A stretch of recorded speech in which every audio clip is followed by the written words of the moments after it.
Welcome everyone to Comics from the Future, our every Friday preview show where we go over what's coming out, what's new and exciting, where you can also preview and pre-order the stuff that's coming out, and everything you see here is open order, meaning you don't have to worry about it flying off the shelves, which a lot of this very well could.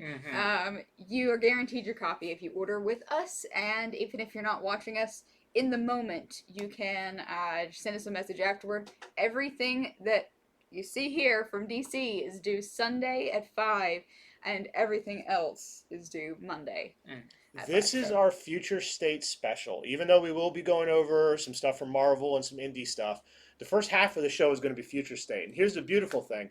DC allowed us, as of the last 2 days, to read 13 of the number ones. Yes. So all of the future states that are up on this week's final order, we have read, and we have a lot of things to tell you about. So let's, I guess, sort of get right into it with the first one. So, Andy? Yeah, so this is actually the first one I read, too. This is Future State Dark Detective, issue 1 of 4. So we aren't going to give away any major spoilers, especially because these all kind of begin by giving you the what happens in the last issue, roughly, of Death Metal. So that was just to add a little bonus. It doesn't tell you everything, but it doesn't it tell tells you something. It kind of tells you how we got here. Yeah. So this one is following Bruce Wayne. And if for all the people who are like, oh, there's a new Batman in the next Batman, Bruce Wayne must be dead. No, but people think he is. Right.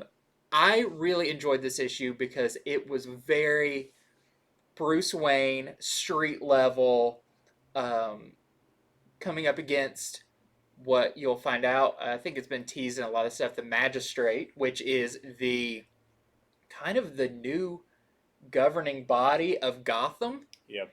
And this one is set in the not too distant future. I think this is 2030, 2040, something like that. So still relatively soon.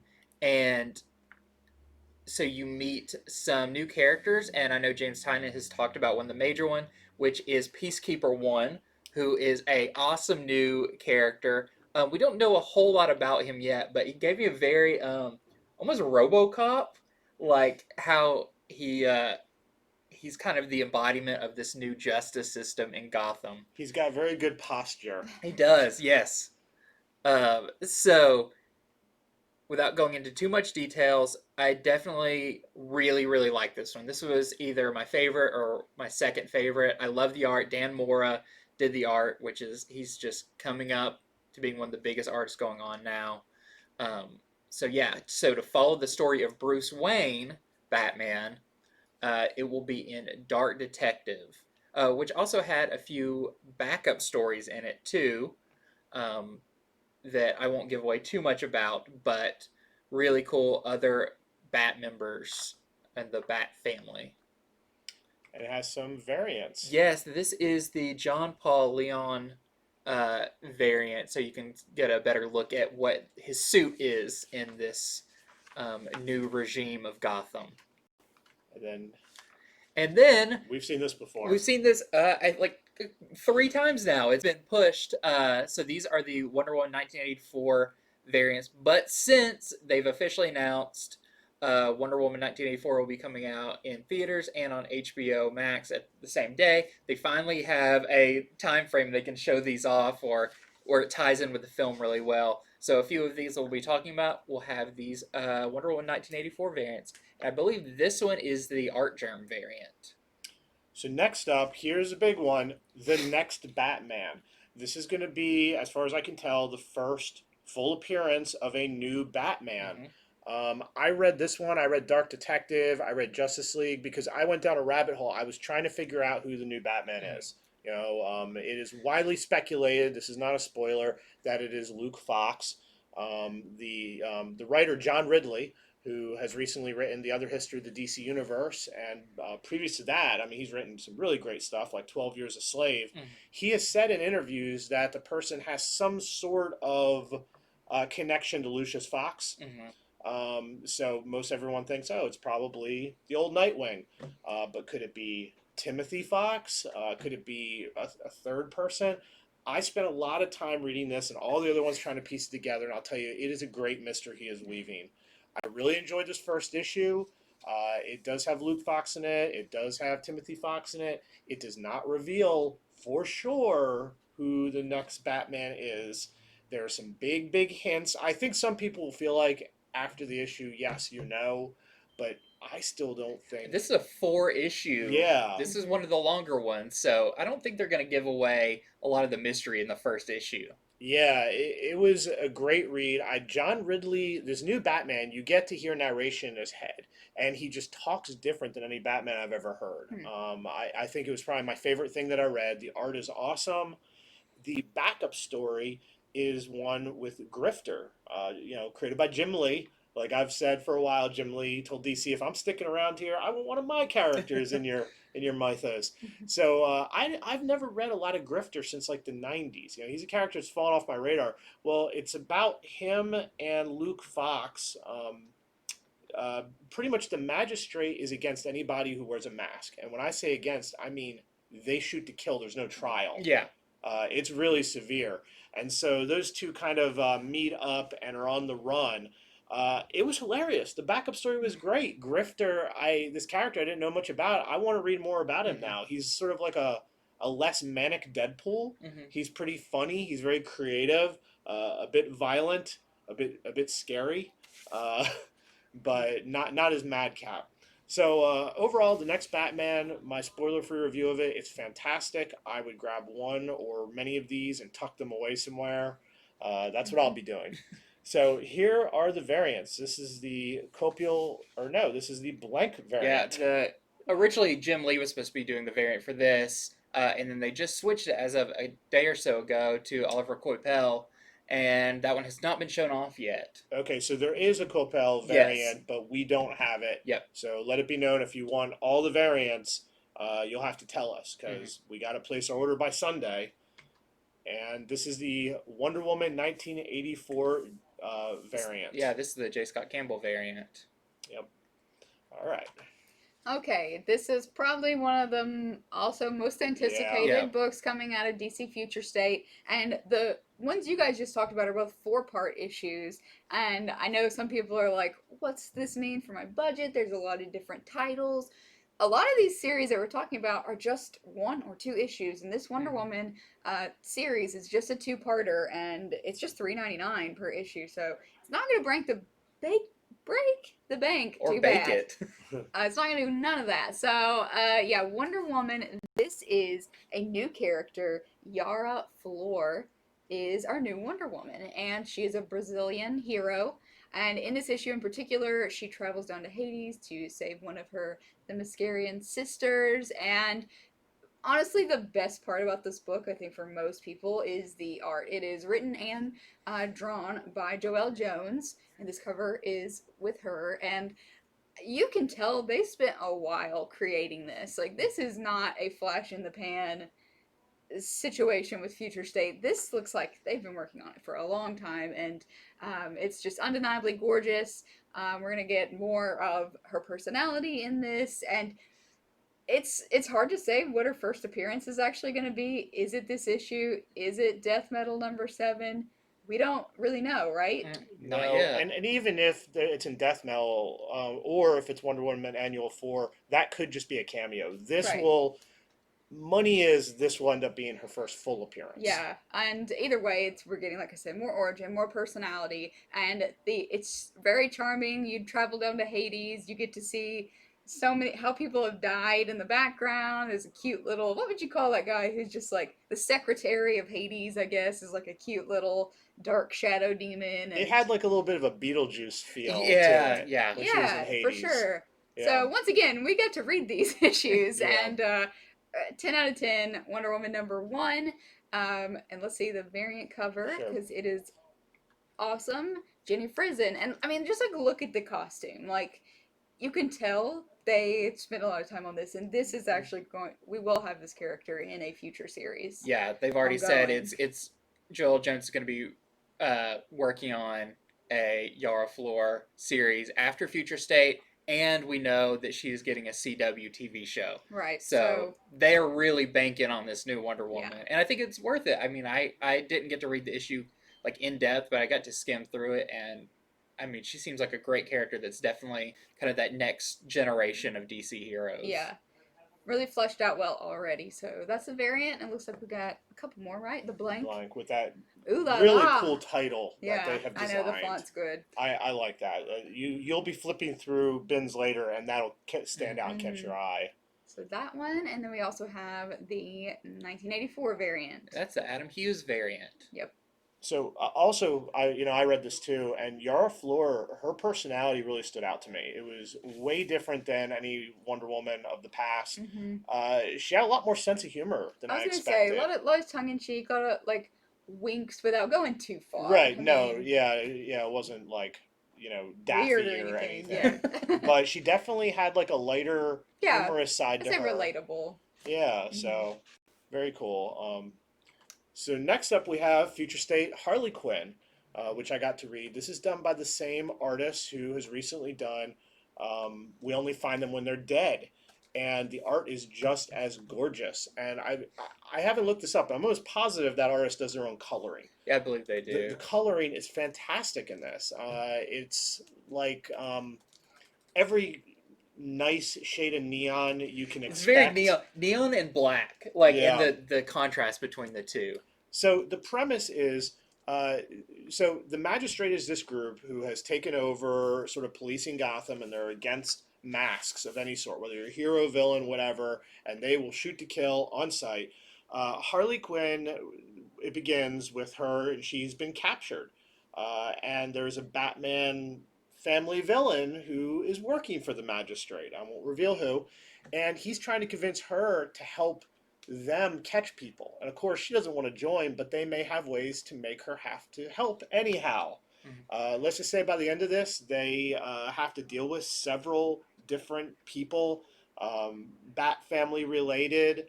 Harley takes on a different sort of advisory role than I've ever seen her do.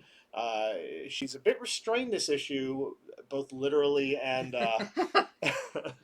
mentally, but you can tell that she's about to pop off and do something crazy. So the art was really, really good. I thought the story was cool. Some good surprises. And it's also cool to see the Magistrate from the inside a little bit versus the next Batman and Dark Detective, where we're definitely up against it. So that is my spoiler-free review of Future State Harley Quinn. Here is the Gary Frank variant. I know there's some big Gary Frank fans we have out there, a few of our customers. And lastly, this is the Wonder Woman 1984. Do I even have to say who did this? Jenny Frison variant. Yes. So who's quickly becoming probably the most known Wonder Woman. It's like her and Bermejo are like in a contest who can do the most variant covers and make the best one. Yeah. They're so good. Okay. It's you again. It's me again. So, yeah, I sat down. I just couldn't stop reading. So, I read Future State Justice League. This is a big one, and I know some things that you won't even get on Key Collector. For instance, right now, Key Collector tells you that Aquaman and Mara's daughter, what was her first name again? Andy Curry. You would remember. I would remember that. Yeah. It says Andy Curry's first appearance is Aquaman #1. I say no, it is not, because she is in this, and this comes out before Aquaman #1. So if you want her first appearance, it's in Justice League. On top of that, I've read Flash, and this new Flash who is in this new Justice League is not in it. The new Flash, which I'll get to later, involves other Flashes. So if I'm not mistaken, this will also be this new Flash's first appearance, who is from the multiverse. I give you a name, but they actually are not named in the first issue. This was a really cool read. You get to see the new characters together. You got the new Batman, who, like I said, been trying to nail down their identity. Still could not nail it down in this issue. You got Yara Flor. You got Jonathan Kent.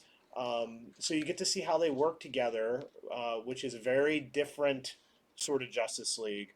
The people they're going up against, I can't tell you. It's a really good surprise.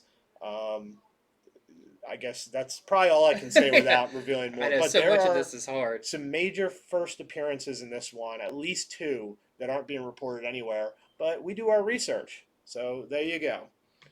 And this is the Kale new variant. Hmm. Very cool. And here is the Wonder Woman 1984 variant. Yep. It's the Jim Lee variant. So, More future state. yes, it just keeps coming. Well, this is Superman of Metropolis. So this takes place where now Jonathan Kent has taken over the role of the main protector of Metropolis. I really like this one. One, the art is beautiful. It's John Timms who worked on Harley Quinn for a long time and everything. Really cool. Let's see. It is what I really liked about it is it explored the relationship between Jonathan Kent and Kara Zor-El or Supergirl, um, and I believe it takes place before the Superwoman series Huh. that we'll be talking about in a minute, and we see kind of how that's going to get started. Um, they maybe don't see eye to eye on how to run or how to protect Metropolis now that we don't know. I mean, we kind of know because there's a book coming out where Clark Kent Superman He's is out in space on another planet. on War World. Yeah. But in this, he's not there. And so that kind of power vacuum has kind of made it where who's going to step up and really be the protector of Metropolis. There's a really cool kind of villain character that is funny, but also just kind of crazy. Um, but I really enjoyed this. I think that Jonathan Kent, if you read Super Sons, you've really seen him grow up, and it's cool to finally see him as Superman and kind of those lessons that he learned when he was younger from his dad and everything, what that means for him now. What's also cool about this issue, there's some backup stories. So we have Mr. Miracle, but it is not Scott Free. Right. It's Shiloh Norman. Shiloh Norman, who was didn't have a long stint as Mr. Miracle. I believe like No. Maybe early 2000s, 90s era. Yeah, I think it was a little earlier in the 2000s. So to see him back, he's really cool. He definitely uses those little like hover discs that they fly around on a lot. And so that was a really good one. And then there is also the Guardian, who, if you don't know, he's kind of a super cop type character in Metropolis. He uses a shield and everything. He appeared in the Supergirl TV show, uh, and he has a short story in it, which is very Captain America feeling. He definitely uses his shield, very reminiscent of Captain America, and uses it as like a springboard and everything. It's the best way to do it. And this one, I believe, is only a two-parter too. So it's like Wonder Woman. It's only a two-part story, but I definitely think this is setting the stage for what we're going to be seeing from Jonathan Kent going forward. It's good, yeah. Like one of these is definitely his first appearance as Superman Yeah. too. It was probably this one. And then we have the variant cover. I forgot who this was, but really nice. He definitely forewent the cape. He took the Incredibles advice and did not wear a cape. Then we got the sketch cover. And then the Frank Cho Wonder Woman 1984 variant. Nice. I get the feeling she uses that as like a parachute. A parachute. She just landed. Still more future state. Still more future state. That's you. Yes. Again, Andy. So this was an interesting one. I feel like this is one of the ones I was most unsure going into what it was about, because I mean, if you look at the cover, it's like we kind of recognize all the characters there. This was really interesting. If you got the Future State previews book, Jon Stewart is on that, and he does not look like this Jon Stewart that's on the cover here. And you come to find out, it's not a spoiler, that the main power battery is gone, and the rings no longer work. So what happens to all the Green Lanterns? They're supposed to be Yeah. space cops. Right. Well, they are now definitely more. Oh, it felt very like commando I was gonna say, are they feeling. gonna have to use like technology and They do, guns and like they stuff? use guns and everything, and you just got Wow. characters like Salak or Salak, however you want to say his name, who's got 4 arms. Well, each of them's got a gun. Hmm. The things that it definitely reminded me of, they are helping a planet that gets invaded, and it felt like a little Halo, like the way like they're fighting off this oncoming horde while they're trying to get these people off the planet. And you get a couple of little flashbacks to maybe what happened with the power battery and the rings and everything. And what does that mean to each person now that they don't have that thing that they relied on for so long? Now they're like, who's your identity if you're no longer a Green Lantern? Yeah, I was gonna say, do you keep even calling yourself Green Lantern? Yeah, so No, very I'm interesting to see Gun these. Lantern. That's an idea. So I thought this was really cool. That like the notes I made about this were like so much fighting, because it is just kind of an all-out battle.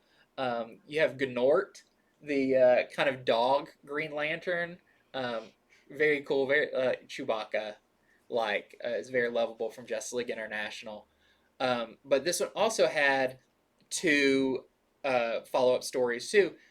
One of I really liked was about Jessica Cruz and what she doing, and it follows the same story. So all the lanterns don't have their rings, and what's Jessica Cruz doing?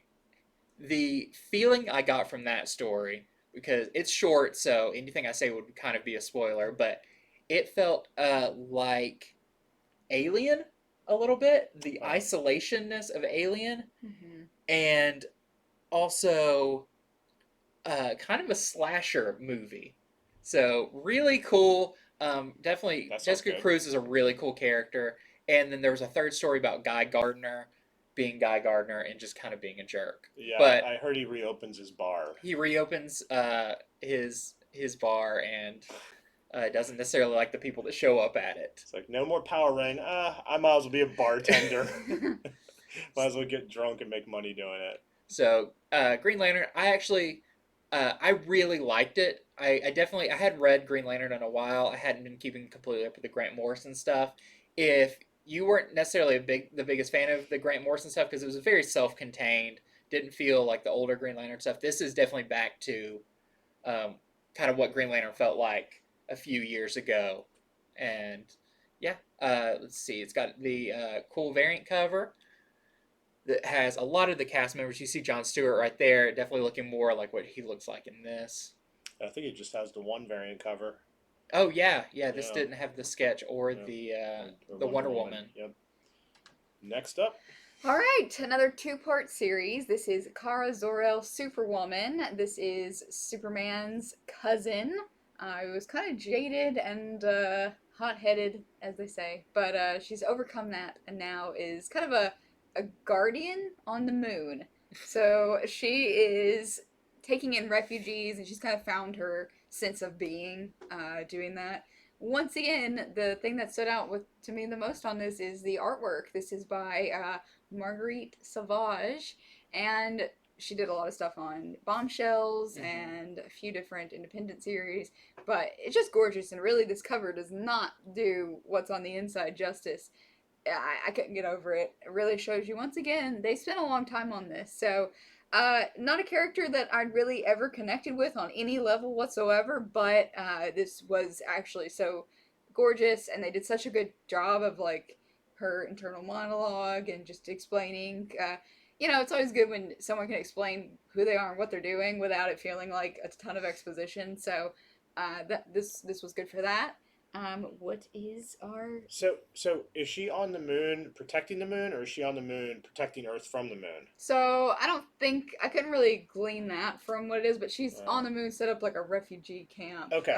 For wayward I see. aliens who are coming from all sorts of places. So we're gonna see a lot of different people. I think what we got from the solicitation was it said this it's Supergirl like defender of the moon, like there's a moon colony or something. I didn't read, Yeah. but Yeah, that it's- she's like, if Superman's Earth, then she's the moon. Right. Taking in all the misfits. So it doesn't I like happen in that. issue 1, but yes, or I'm sorry, not the full thing, but there is an entity that comes to the moon threatening to sabotage the little peaceful environment they've set up there. So And what I think is cool here too is I read the Superman and Supergirl is in it at that time, and I feel like you kind of get the hint of why she goes to the moon and is like, "I'm gonna do it up there. You can do it down here," type thing. yeah, a lot of these are going to be interconnected Yeah. in ways. Oh, and yes, this is our variant, the Alex Garner variant. Love this one. I love her dress, like that she's, or her long skirt. Yeah. Oh, this is Robin Eternal. So this one is basically about Tim Drake and what's going on with him in Gotham fighting against the Magistrate. There is, we've seen in the concept art that spoiler is not spoiler. This is something that I'm spoiling, but the character spoiler Stephanie Brown is there, and as you know, they've got kind of a relationship. So they are teaming up together to fight back against kind of the big powerhouses of the Magistrate. They have some robots. They have some just kind of like things that are the basically like the stormtroopers of Gotham City that they're fighting against, and a potential new character shows up. I did some research to try to figure out, is this a character we've seen before? I don't believe it is. A really interesting character that Tim acts like he's known for a little while.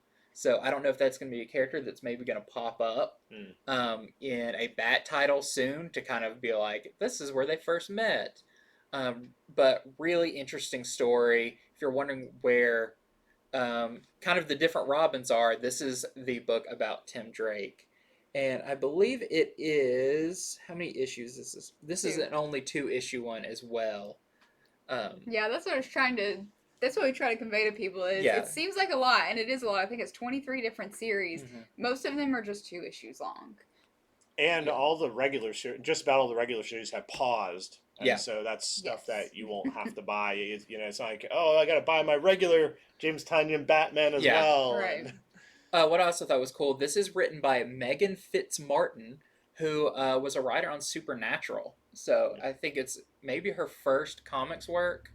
And I thought it was really good. It's got a really, like, the ending makes you go, oh man, the next one's going to be, there's going to be some all-out stuff in the next one. So really cool. It has a really cool variant cover. I believe this is the Daniel Warren Johnson I was variant going to cover. say, that's got to be him. Yeah.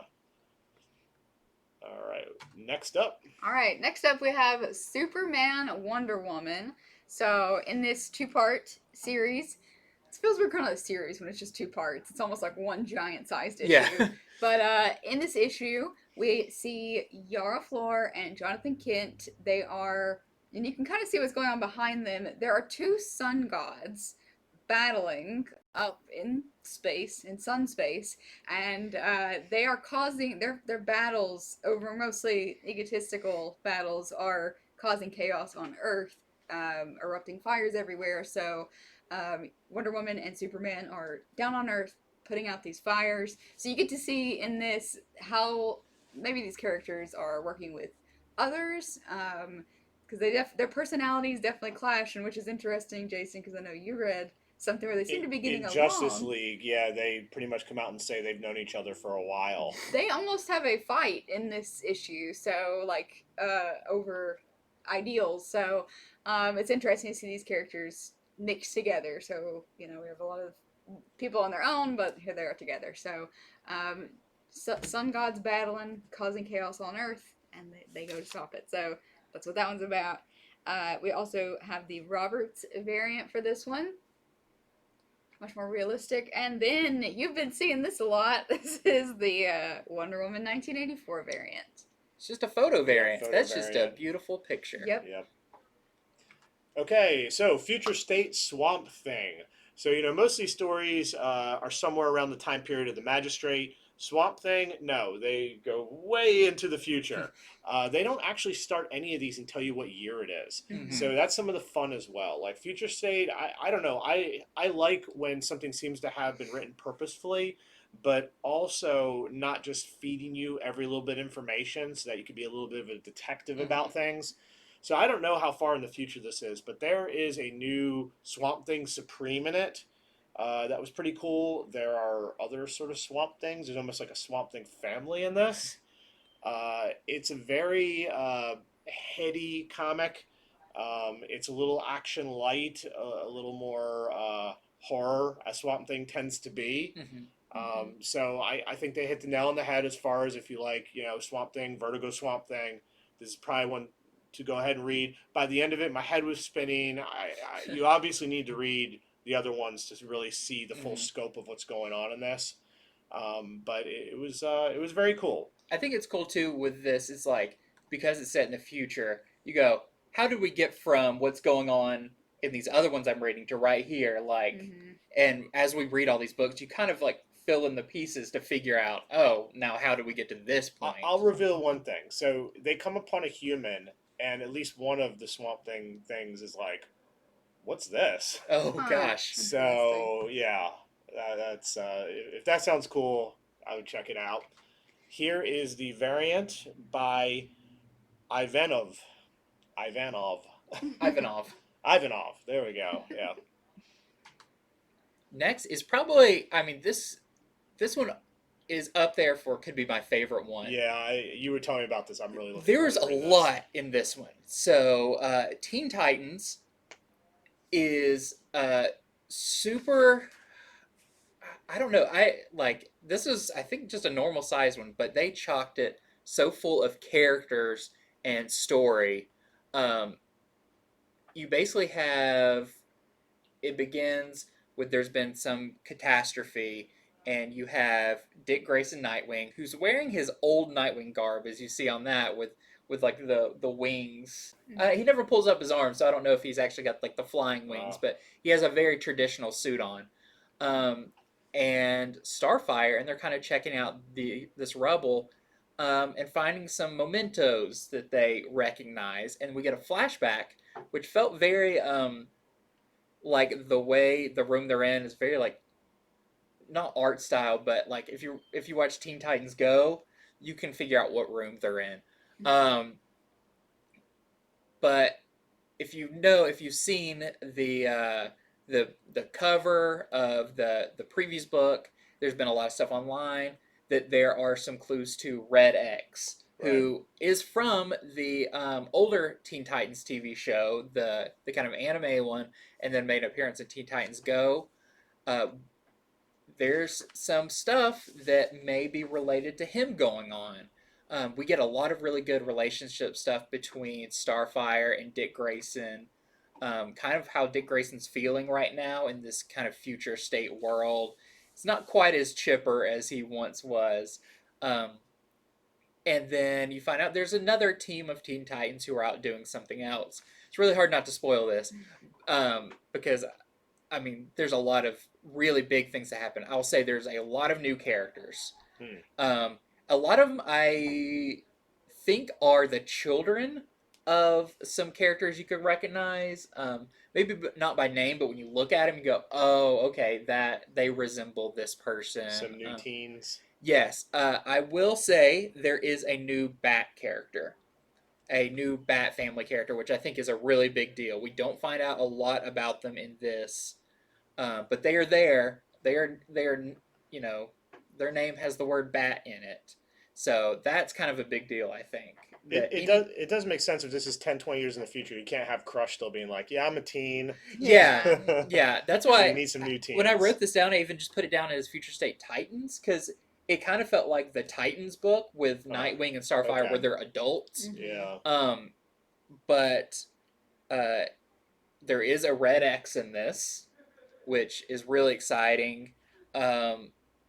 There is a different version of a character that you know from the Teen Titans that is really cool, really funny, but without it's too good of a hook when you see it to spoil it. But I definitely think just like Justice League has a bunch of first appearances, Teen Titans has a bunch of first appearances and characters I'm really interested to see after this that they use or bring them in maybe when they're a little bit younger. Right. Because you kind of get the feeling in this maybe Dick Grayson and Starfire are basically have a Teen Titans school, or like the way they refer to some people as like your training or in our lesson or whatever. You kind of get that idea. So I really, really like this one. This one's only a two-parter, and this is one I kind of wish was a four-parter because I'm like, there's might be a lot sleeper here. hit. Yeah, I definitely think when people find out about some of the first appearances in this, it's going to be a hot one. Then we have the Dustin Nguyen cover. He does these really cool collage. I'm trying to see on there. Does it show anybody? Okay, so you see right there on the very front who I was talking about. You told me earlier. I'm not going to say it, but you can see. But also, Red Arrow is there. And that's another really interesting, pretty big character in this. And Red Arrow, of course, has been in the current Teen Titans. Who is the current Red Arrow in? Like who is her identity? Yeah. I can't remember her first name. I mean, she's really militant. I'm wondering if it's the same one, but yes. Okay. So pretty cool. Also, it's cool to see Crush as kind of a not as young teen, but kind of older, and she's still Crush. You know, one thing that I wonder though is where is Damian Wayne? I have not seen him in any of this. I want to say something I read referenced what happened to a few of the other members of the Bat family we haven't seen. Because he's been leading the Teen Titans for a long time in our current continuity. I think there's some big stuff with him. And then we have the Wonder Woman 1984. I believe this is Nicholas Scott, if I'm not mistaken. All right, more Future State. If you guys have to watch this video in pieces, we understand. This is the last one, though. Look at the list. This is our last chance to tell you all about this stuff, and we've actually gotten to read it, and we have to place orders by Sunday, so we decided to have an extra long show. So this is Future State: The Flash. As I previously said during Justice League, this is not about the new Flash who's in the Future State Justice League. This is actually about Barry Allen. It is about Jay. Impulse. Well, it's about Impulse, Jay Garrick, and Wally West. This is in the solicitation, so it's not a spoiler, but something is turning Wally West evil. And so all the Flashes come together to try to fix it. And I'll tell you, this is not a one-parter, and you can tell because it doesn't go real well. I will say there is at least 2 major deaths in this one. Ooh. So, yeah, it's pretty nasty. You do learn by the end of the issue what is up with Wally West. Why is he acting this way? What's going on? So that is my quick little review of Future State: The Flash. I see in the background is Max Mercury, too. Yep. That's cool. And here is the Care Andrews variant. It's really creepy. Okay, so now we're going to get to some Marvel. Here is Eternals #1. This comic has been delayed almost as much as the movie. And by the way, guys, we're only 11 months away from the movie now. Oh, man. It's coming out, if I'm not mistaken. Yeah, November 5th of 2021. Gosh. I know. So, The Eternals was created in 1978 by Jack Kirby. He had gone to DC. He was doing the New Gods. The series didn't go over well, so they cut it. He took a lot of his ideas, went over to Marvel, and kind of created the same thing, but continued it. And both those series have gained a lot of love over the years. They weren't immediate hits, but they're looked back on very fondly. So this #1, I haven't read it. We're finally the things I haven't had a chance to read. But what they're saying about it is the Eternals are revealing themselves to the Marvel Universe. They are secret. They're people who have powers who keep the Marvel Universe safe from the Deviants, who are the bad guys. They were created by the Celestials, and they are about to reveal themselves. They're about to go, hey guys, we're here. There's about 100 of us spread out. And what will that do for the Marvel Universe? What will that do for them now that they're going to be revealed? So I wonder what kind of lasting effects this is going to have. With the movie, Marvel's in this. Yeah. This is going to be a thing. Yeah, for sure. So this has 23 open order variants. I don't know why. I don't know why. It's like somebody at Marvel was like, "Hey, name the number off the top of your head from 1 to 25," and someone's like 23, and he's like, "That's how many open It's one variants for we'll every have." month the movie's been delayed. I guess so. They So if predicted you it. want to see all the variants, you can go to Previews World. Here is a screen with a bunch of them really small, just to kind of show you a smattering of some of them. Some of them are really good. In fact, I think it's a roll call on who's doing covers right now. If Yeah. you're doing a cover, you probably did an It's Eternals Frank cover. Cho, it's Frizen, it's J. Scott Campbell, Campbell. it's Yeah, I mean, anyone you could think of is probably doing one. yeah. So we're not going to, after all the Future State stuff, we're not going through all that today. You can just check it out in Previews World. Let us know which one you like. But because I'll tell you, there is no way we're going to order tons of all of these. Yeah. We would go broke. It would be the thing that sinks us. The Eternals. Eternals killed us. Yeah, so check them out on Previews World, though. There are some really good ones. They certainly had enough time to make enough of these. Yeah. But the actual premise of the comic sounds great. 23 covers. I don't know. You know, maybe if you're rich like Daddy Warbucks and Annie and you just want to throw your money everywhere. All right. Okay, did you know there's another huge event going on right now? Right across A really good event, the too. way. It is King in Black. And this is King in Black, what are they actually calling this full thing? Return of Valkyries. This is a 4-part series. Definitely a tie-in with King in Black, as you can see the little red lines up there. So this is, get my story straight. So as we know, once there was an entire army of Valkyries, but now Jane Foster is the only one. And so when the King in Black actually comes to Midgard, which sounds crazy, she has to rebuild the Valkyries. So we have Danny Moonstar in that, which is super cool. And they say in this solicitation that Jane Foster was never actually the only Valkyrie left. So I think there's definitely going to be a surprise in there for us. So 4-part series, tie into King in Black. If you are signed up for everything King in Black, this is one of those that's like, are you really signed up for everything? Yeah. Let us know just to be on the safe side if you want to get this 4-part series. This is the A cover. And then the art journal cover, which is really, really nice. And what do we have next? There's one that's not in here, but this is the Noto profile variant? I believe so, because this is the Valkyrie that was in Thor Ragnarok. Yep. They're bringing her. I know she's had an appearance in something else a while ago, kind of around the time of the movie, but they're really bringing her in to the comic fold as being a main Valkyrie. Mm-hmm. So yeah, this is the Noto variant. And there are a couple that are not released yet. So you can go to Previews World. There is a young variant and a headshot variant. So don't sleep on Previews World. So next is something Another major release. I was about to say, if this was like, these could have been like the #1 book for a couple of different weeks. This might be the biggest, most important show of this we've ever done. Yeah, honestly. yeah. Because this is Star Wars: The High Republic. This is a line-wide, when I say line-wide, it is novels, comics from Marvel, comics from IDW. There's talks that this will either be future shows or movies will take place here. Future games will take place here. This is a exploration of around 200 years. I think it's anywhere from like 200 to 400 years before the Phantom Menace. And it is when the Republic was at its height, when what you saw in the prequels was kind of a shadow of what the Republic was at one point, what the Jedi were at that point, where after they've kind of become jaded and were so dogmatic in their beliefs.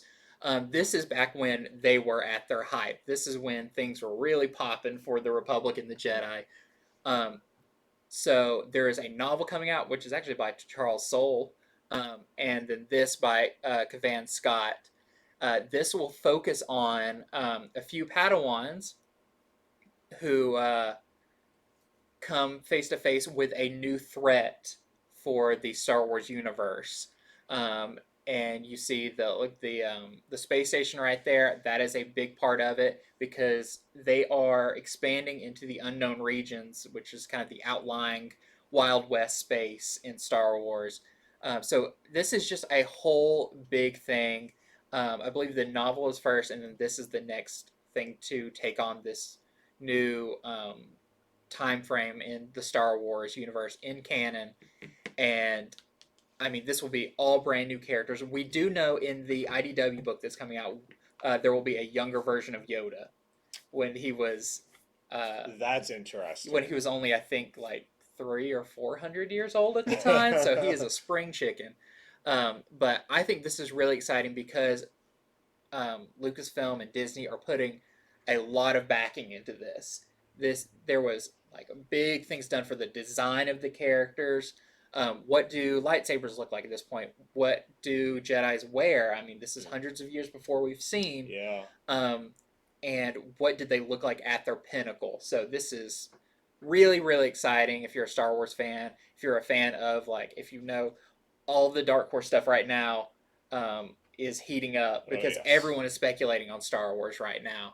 And this will be the next big one with all of these new characters, these new threats coming from the unknown regions and the wild space. So definitely, if you're a Star Wars fan, you definitely need to get this because it's the next big thing in Star Wars. This is all coming out together. There's so many things. This week's gonna kill us. I don't want to see what the boxes look like. So you're the resident Star Wars expert, and you already said my first question was it seems like a lot of new characters, and you confirmed that. So, Knights of the Old Republic, everyone loves those games. Mm-hmm. So would this be like a little bit? It'd be before that. Knights of the Old Republic takes place about 3,000 years before. Oh, okay. So no. So this is close enough to the prequels where you can see how it went from here to build back up. But what Star Wars is really good at doing, if you've watched The Mandalorian, they kind of do this thing where they take ideas from one place and say, well, let's move it. It reappears over here. What does that mean? Like I said, there is a new threat that you can find out online what they look like and everything that says it even kind of is a threat to the Force itself. Like maybe there's something that either negates the Force or corrupts it. I have a feeling they're introducing it here because we're going to see it later. They tend to do that with comics a lot. They plant seeds. We know that a lot from recent Marvel Star Wars comics that we've seen stuff pop up later for. So yeah, this is going to be really big.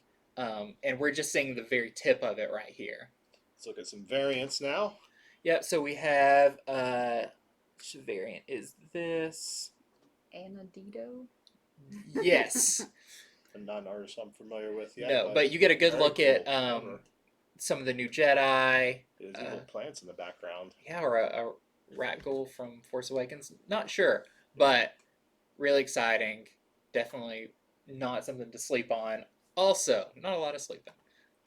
And there's also a Hans variant. Yes, that is not out yet. It's not out yet. So there is another variant. You'd have to ask us for it, but they don't have the cover released.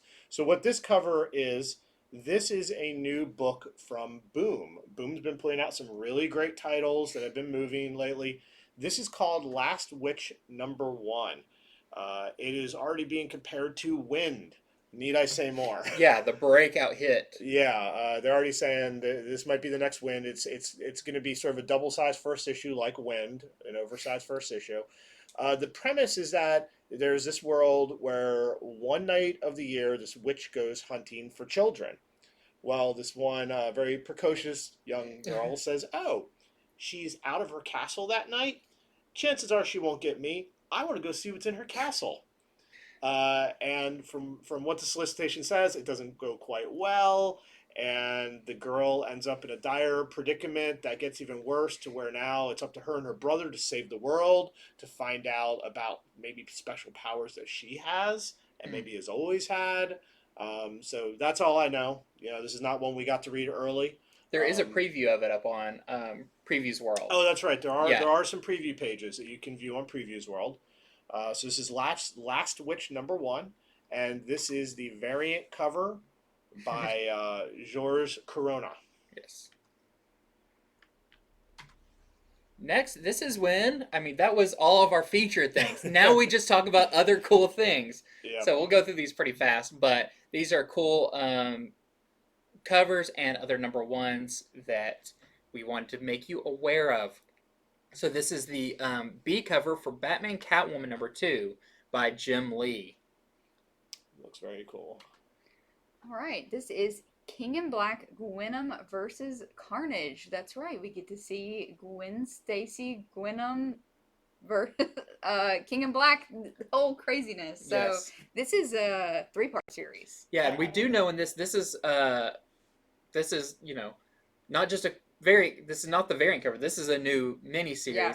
and she's going to be fighting Carnage, Mary Jane in it, which I believe we haven't seen before. That's pretty epic. No, I don't think we have. Huh. So I'm really excited about this one. One, that cover's awesome. Yeah, this looks cool. So if you're on everything King in Black, once again, we'll pull this for you. But if you want a variant of it, let's see which ones we got. That was the A cover. This is the Ryan Brown variant. We don't have No. any yet. They're it. not shown The Ryan yet. Brown really? variant is not Okay, well, they're not. available. If there's an artist there that you like, you may want to go ahead and reserve that. But yeah, it looks like a lot of these covers are not available. Well, there's only the one, I think. Yeah. So next up, all the King in Black stuff can seem to run together, Mhm. but it is very different from one to the next. This is King in Black, Planet of the Symbiotes, number 1. It's also going to be a 3-part series. So this is interesting, because we know that there is a planet of symbiotes, Mhm. but I don't know if they're referring to that one. And the reason I say that is there was, back in the 90s, there was the Planet of the Symbiotes, which was a 5-part Spider-Man special that went through specials, through Amazing, through Web, through Spectacular.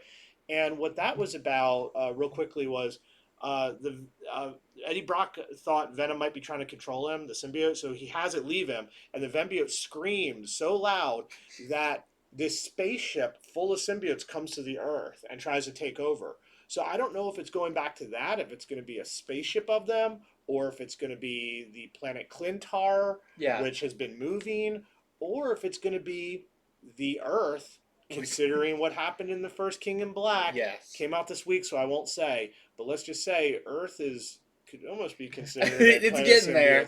So I'm really interested to see if this is referring back to that 90s series or not. Because, Cates, he likes to do that. Even though I think it's somebody else writing this one, he's still over all these. Here is the Nope. So we don't have that variant either. There is a Kyle Hotz variant that has not been released. So if you want that, let us know. Next is King in Black Thunderbolts. We're getting a lot of these 3-part series. And this one involves the bringing back the Thunderbolts, who haven't really been around in quite a while. The team of villains turned heroes, basically, is what Thunderbolts are. So we've got Rhino here. We have some really interesting ones, I think, that haven't been on a Thunderbolts team before. Star is in it. Oh. The new-ish character Star from Captain Marvel. So yeah, this is another 3-part miniseries in the King in Black story.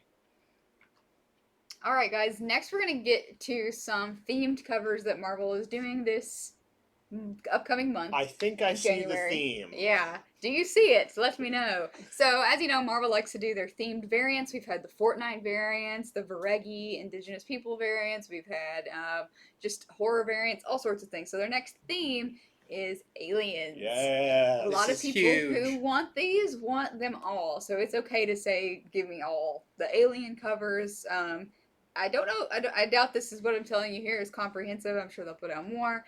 But here are quite a few of them. So this is the Amazing Spider-Man 56 Bagley Marvel vs. Aliens variant. The Black Widow Dodson Alien variant.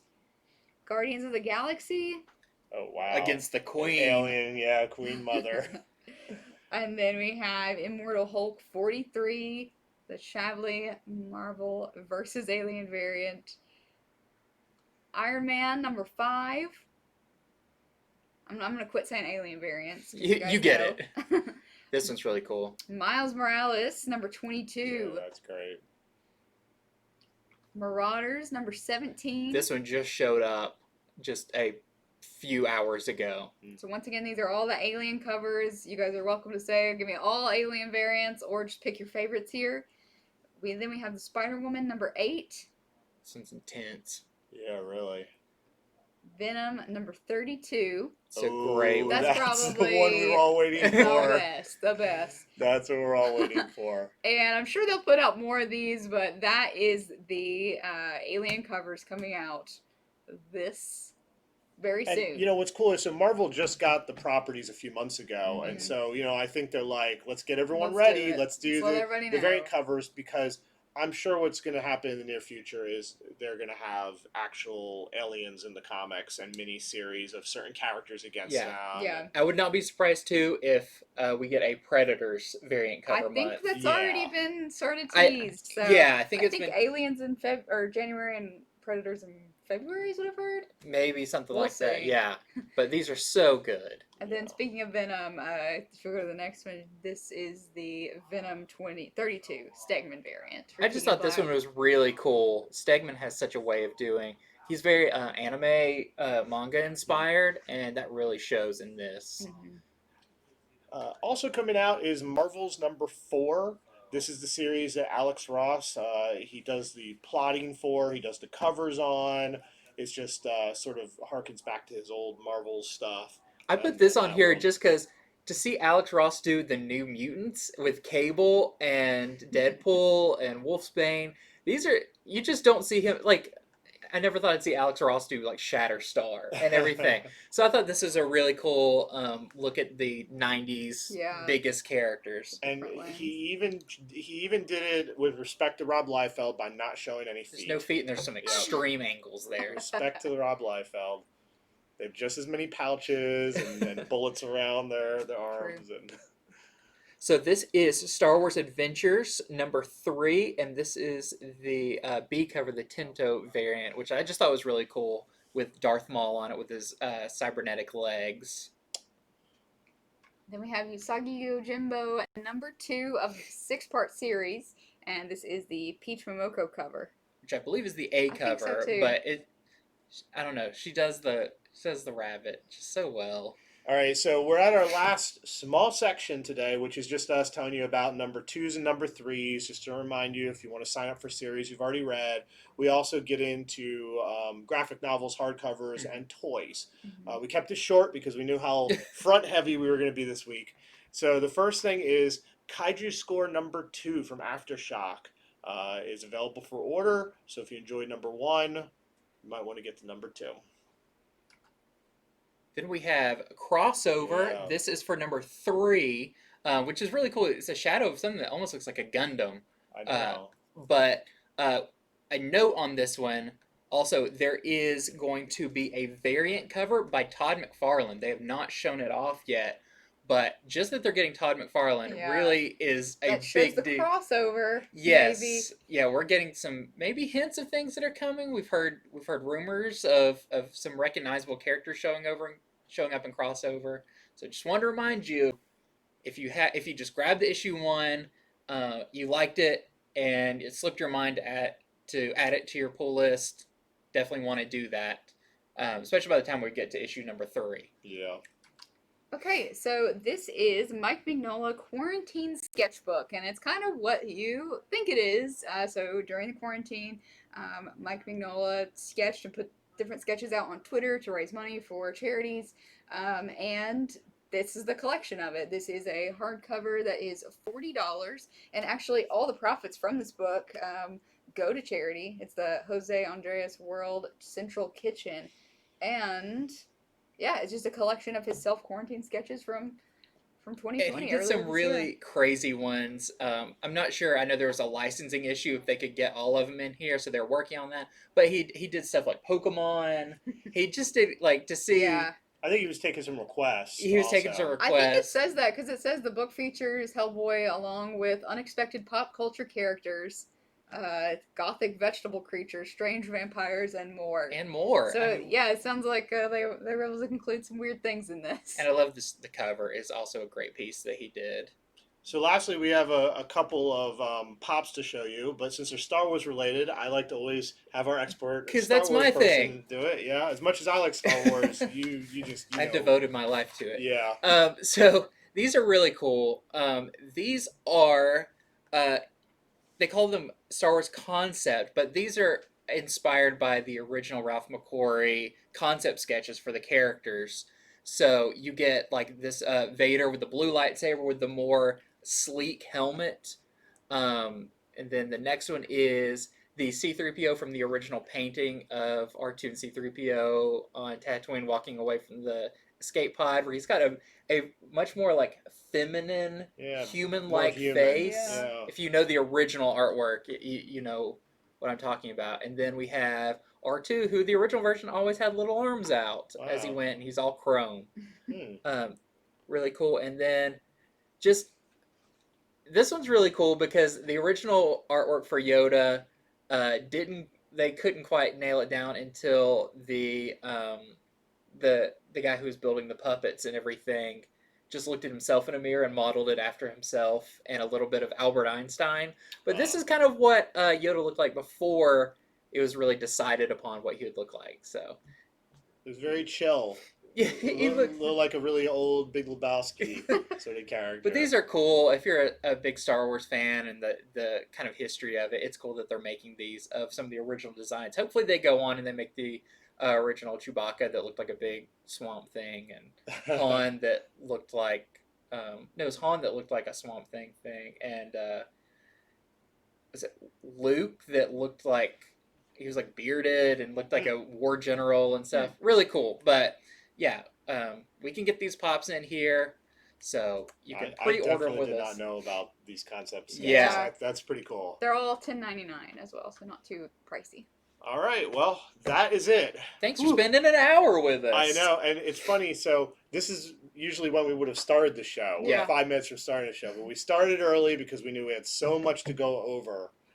So thanks for hanging in with us. If you have to watch this in 2 parts, that's great also. I bet you we probably have more on Future Stay in this video than about anybody on the internet. Because, I mean, we got to read 13 issues of it in just the last couple days. Yeah. So yeah, some exciting stuff. Definitely let us know what you want, because this is something totally new, so it's really hard to order for. And we definitely base our orders based on what you guys tell us. So we appreciate any feedback from you. Yep, so thank you for tuning in to Comics from the Future. I think this show, more than any other, has kind of proven its worth. Yes.